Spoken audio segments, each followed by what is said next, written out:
Hey, welcome back to tonaltrends.com. This video is called How to Shoot a Whiteboard Vlog Part 2, Audio and Lighting. Okay, this is a Sony digital flash recorder, cost 60 bucks.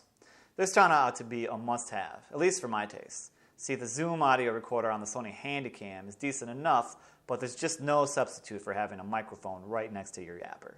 The major benefit is that you won't get the room hiss noise and the bassy boomy reverb that comes from having your mic several feet away from you. The only problem with using a pocket digital recorder is that you have to splice the audio file together with the video file in post-production. Kind of a pain, but totally worth it, as it graduates your sound quality out of the amateur beginning stage and into the hey guys take me seriously stage. When splicing, one word of the wise is to make sure to compensate for latency. What I mean by that is you may need to splice your video or your audio track waveforms a little bit ahead of your video itself's waveforms.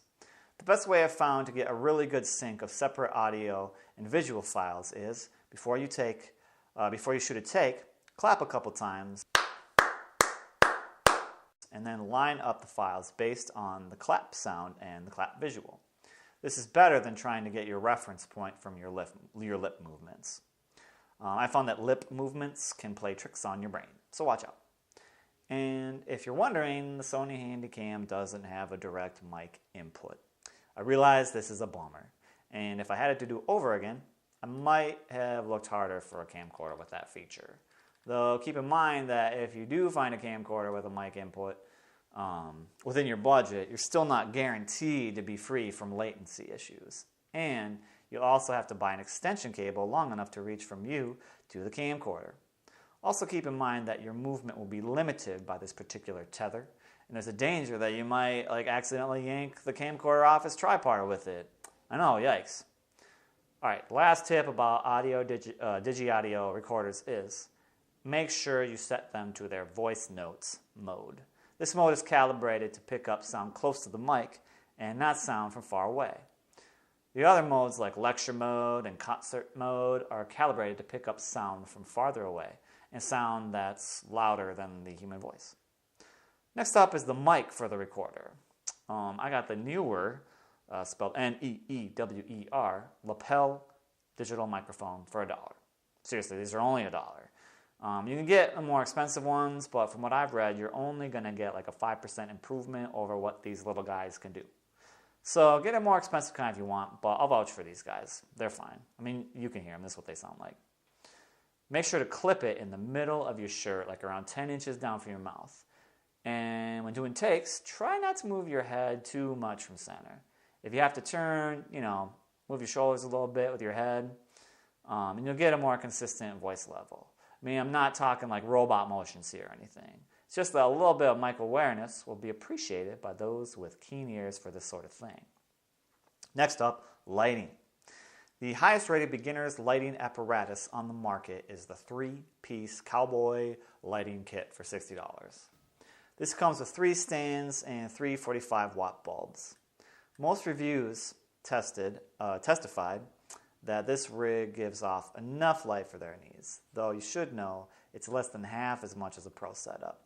If you get this and you're disappointed by the light level, you can still upgrade to some better wattage bulbs and still use the stands. What I did to get some more shadow diminishing power was replace the 2 top lights with big old honking 85 watters and then reused the replaced 45s by screwing them into a bulb splitter for use in the floor light. These cost, the 85ers were $20, $20, and the bulb splitter was $10 for an upgrade price of $50. Careful not to drop any of these bulbs though, because I think they have like vitamin D in them or something, and if they shatter, the dust could kill you or give you superpowers or something like that. Okay, let's talk about placement. One thing that's hard about recording whiteboard blogs as opposed to just talking head blogs is the glare from the lights. Unlike the traditional 3-point lighting system, by the way, you should Google that if you don't know what that is, you can't have anything too near the camera's sight angles or you get a big white splotch on the board that washes out whatever's written on it.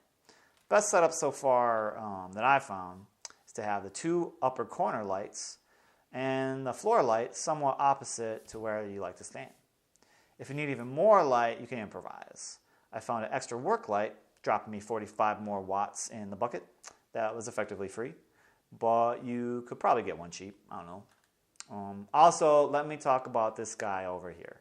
This is the Designer's Edge 1000 watt halogen work light with stand. This is 35 bucks. Halogen work lights are a lot of wattage for the price, but they are really stinking hot. And their lighting is pretty uneven, and it has mild shadow streaks in it from the safety cages and reflectors. That's why I placed it so far away, and it's such an extreme angle to the board. I originally bought it because it was 35 bucks, and I was mesmerized by the two 500 watt bulbs, as opposed to three 45 watt bulbs from the Cowboy kit. I read on most of the online forums that you really should have around 1500 watts total for a pro-looking setup, and I figured this would get me there for cheap. All said and done, I appreciate the extra light, but I wouldn't recommend other people buy this style of work light for video production. It's really not what it's made for. But if you already have one lying around in your garage or something, they sure don't hurt. Just make sure to always use the safety cages and never leave the light on unattended. Because, you know, hotness. Okay, well, thanks for watching part 2 of how to make a whiteboard vlog, and we'll see you next time for part 3, the little extras and software.